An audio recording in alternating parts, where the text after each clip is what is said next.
अगर मैं शिकायतें करना छोड़ दूं, तो मैं उन लोगों से बहुत आगे निकल जाऊंगा जो लोग हर बात में ये शिकायतें करते हैं कि मेरे पास ये नहीं है, मेरे पास वो नहीं है, मेरे पास एक सही समय नहीं है। और जब सही समय आएगा तब मैं चीज़ें स्टार्ट करूंगा। तो सच कहूँ, तुम उन लोगों से बहुत आगे हो जो ये शिकायतें करते हैं। और अगर जो चीज़ें तुम्हारे पास है, अगर तुम इनका इस्तेमाल कर कर ही आगे बढ़ते हो, तो तुम वास्तव में उन लोगों से बहुत आगे हो। अगर कहा जाए तो हम अपने पास जो ज़रूरी चीज़ें हैं उनका इस्तेमाल नहीं करते हैं, और दूसरों की चीज़ें, चाहे वो बुक्स हो, मोबाइल हो, टैबलेट हो, कंप्यूटर, लैपटॉप एक्सेट्रा, हम उन पर ध्यान देते हैं कि उसके पास ये क्लासेस है, उसके पास ये कोचिंग है, उसके पास इतनी अच्छी गाड़ी है, बंगला वगैरह।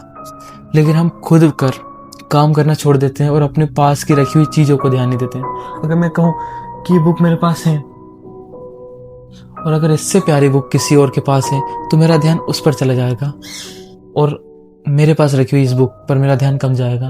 क्यों? क्योंकि हमें दूसरों की चीज़ें बहुत अच्छी लगती हैं, ये जानकर कि हमारे पास उससे बेहतर चीज़ें हैं। तो क्यों ना इस बार ये सारी चीज़ें भूल कर हम उन चीज़ों पर ध्यान केंद्रित करें जो वास्तव में हमारे पास है और जो वास्तव में हमारे काम आएगी। और मैं तुमसे बस यही कहना चाहता हूँ कि हर दिन अपने आप को 1% बेहतर बनाओ। अगर तुम अपने आप को 1% बेहतर करते हो तो उन बाकी लोगों से बहुत आगे निकल जाओगे। और किसी ने कहा है ना, अधिक पाने का रास्ता हमेशा कम से होकर ही गुजरता है। अब इन दिनों मैं खुद ही अपना टाइम टेबल बना रहा था और खुद ही अपना टाइम टेबल को बिगाड़ रहा था। अब कुछ क्रिएटिविटी बनाना मुझे काफ़ी पसंद है। अब ये फ़ोटो फ्रेम्स तुमने शायद इंस्टाग्राम या फिर यूट्यूब पर देखी होगी, तो मैं भी वही ट्राई कर रहा था और फाइनल रिजल्ट ये रहा तुम्हारे सामने।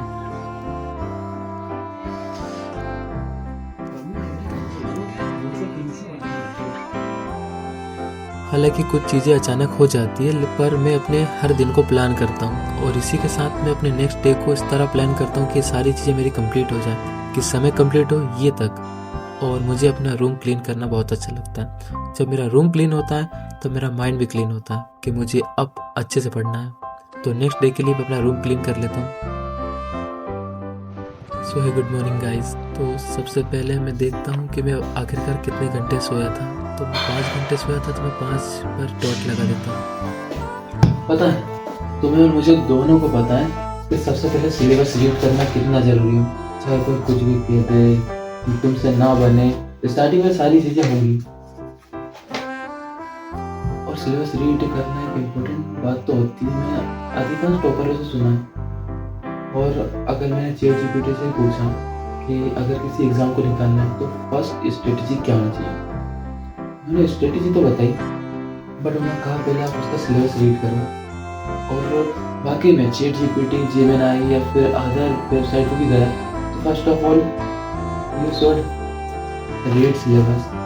तो सबसे पहले मैं अब की बार अपने सिलेबस को अच्छे से रीड करूँगा और तुम्हें भी कहूँगा सिलेबस को रीड करो। और मैंने तुमसे कहा था कि टेलीग्राम चैनल बनाऊँगा, तो मैंने टेलीग्राम चैनल की लिंक डिस्क्रिप्शन बॉक्स में दे चुका हूँ, जिसमें मैंने अभी सिलेबस डाला है फिलहाल तो। और मैं चाहूँगा कि तुम उस सिलेबस को पहले रीड कर लो। और अगर तुमने सिलेबस को रीड कर चुके हो तो उसमें यस लिख देना, देन फिर हम आगे की प्रोसेस करेंगे। और सबसे पहले मैं अपना सिलेबस रीड कर लेता हूँ, देन फिर आगे की चीज़ें कंटिन्यू करेंगे। तो मैं सबसे पहले अपना सिलेबस रीड कर लूँगा, क्योंकि मुझे सिलेबस रीड करने के बाद एक क्लियरिटी मिल जाती है कि मुझे करना क्या है। और करने से बेहतर है, देखो यार, तुम सब किसी न किसी एग्ज़ाम की तैयारी तो कर रहे होंगे।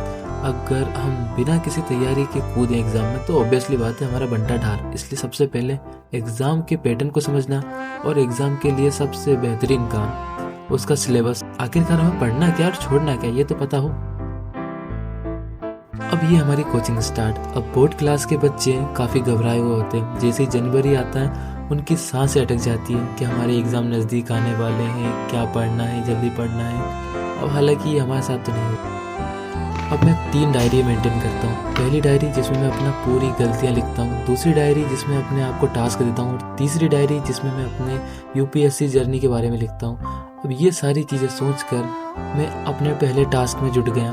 हालांकि मुझे भूख लगी थी, इसलिए मैं खाना खाते खाते ये देखने लगा कि मैंने कुछ करा है, क्या छोड़ा है, क्या नहीं करा है। और देन मैं अपनी फर्स्ट क्लास में लग गया।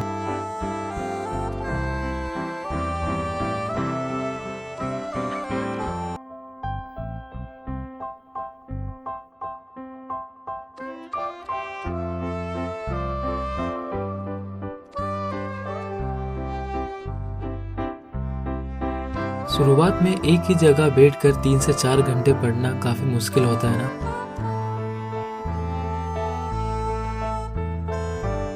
तो आज मेरे फैमिली मेम्बर कहीं गए थे बाहर, तो उनके आने से पहले मैं खाना रेडी कर लेता हूँ, क्योंकि अगर मम्मी थके हुए बाहर से आए और फिर खाना बनाएंगे तो उसमें काफ़ी टाइम चला जाएगा, तो इसलिए मैं पहले ही खाना रेडी कर लेता हूँ।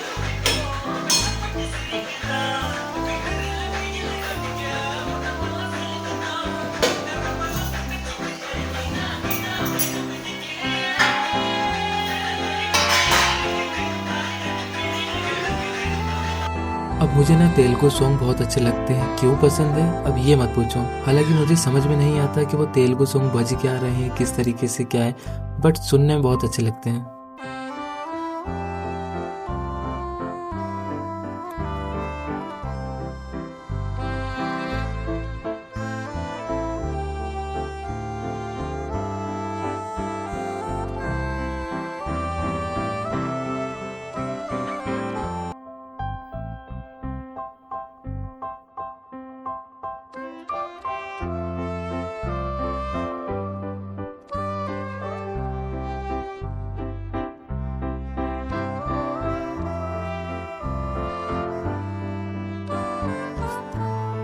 तो फिलहाल कुछ टास्क हमारे हो चुके हैं और कुछ टास्क अभी बाकी है। अभी कुछ दिनों से वीडियो इसलिए नहीं आ पा रही थी क्योंकि ये तो मैं तुम्हें लास्ट में बताऊंगा वीडियो के एंड में, पर इसलिए भी नहीं आ पा रही थी क्योंकि मैं फिलहाल अपना रात में पढ़ाई स्टार्ट कर रहा था। रात में पढ़ना, दिन में थोड़ा बहुत काम निपटाना, और मैं उस समय बहुत थक जाता था और बीच में मुझे थोड़े बहुत काम भी थे, तो इस चक्कर में मैं वीडियो ला नहीं पाया।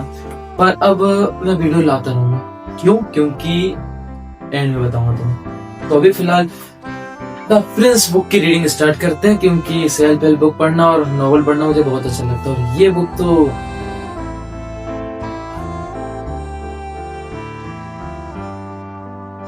हाँ पक्का बाद में बताऊंगा।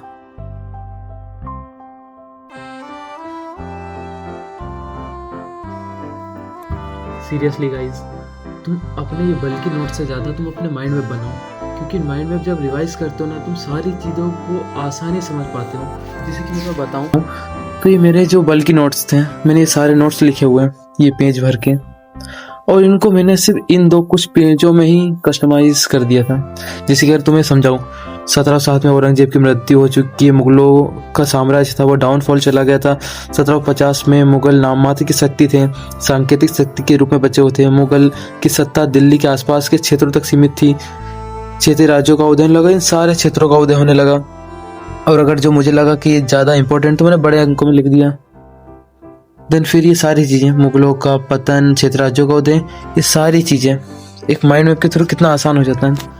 तो मैं तो तुम्हें यही राय दूंगा कि माइंड मैप के थ्रू अपनी स्टडी कंटिन्यू करो। ये मत सोचो कोई क्या कह रहा है, किस तरीके से कह रहा है, व्हाटएवर। तो अपनी स्टडी को कंटिन्यू करो, और मैं भी अपनी जर्नी को तुम्हारे साथ कंटिन्यू करना चाहूँगा। अब रिवीजन करना इसलिए आसान हो जाता है माइंड मैप के द्वारा, और मुझे ना आपस में ही अपने आप को ही समझाना काफ़ी अच्छा लगता, ताकि ये सारी चीज़ें आसानी समझ में आ जाएँ।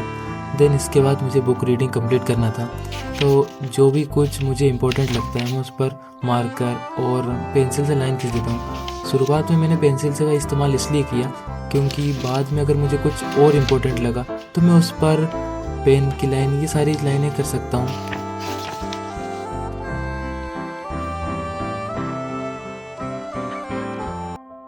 अब एंजल के साथ खेलने के बाद मैं अपनी वो फ्रेम्स चिपकाने लगता हूँ। हालांकि वो कितना भी चिपका वो बार बार गिर ही जा रही थी, लेकिन फाइनल रिजल्ट उसका ये था, और ये वाकई में बहुत अच्छी लग रही थी। अब हमारी कोचिंग की 3 शिफ्ट में से 2 शिफ्ट में बच्चों के बोर्ड एग्जाम आने वाले हैं, तो बच्चे काफ़ी सीरियस स्टडी कर रहे हैं, और इसके बाद उनके हर दिन टेस्ट हो रहे हैं, और यही तरीका है उनकी तैयारी को अपग्रेड करने का। अब ना यार, मैंने अपने लिए बहुत सारे टास्क बनाए थे, और मैं धीरे धीरे उन सारे टास्क को कंप्लीट करता हूँ। देन ये लास्ट टास्क मैंने इसलिए रखा क्योंकि मैं लेट उठा था, तो जिम जाना मेरा हो नहीं पाया, तो मैं घर पर ही वर्कआउट कर लेता हूँ, जिसमें मैंने इस बार अपने आप के लिए डेली 50 पुशअप और मेडिटेशन जिसमें इंक्लूड रहेगा। और मेडिटेशन करने से काफ़ी अच्छी मेंटल क्लियरिटी मिल जाती है। देन इसके बाद लास्ट टास्क था हमें सारी चीज़ों को एनालाइज करना और अपने PYQ कंप्लीट करना। अब ये सबसे ज़्यादा सेटिस्फेक्शन वाली फीलिंग होती है कि आपने अपने दिन के सारे टास्क एक एक करके कंप्लीट करें। और आई होप तुम भी अपनी लाइफ में जितने टास्क बनाओ उसे सारे टास्क को कंप्लीट करो। तो मिलते हैं नेक्स्ट वीडियो में। Bye bye.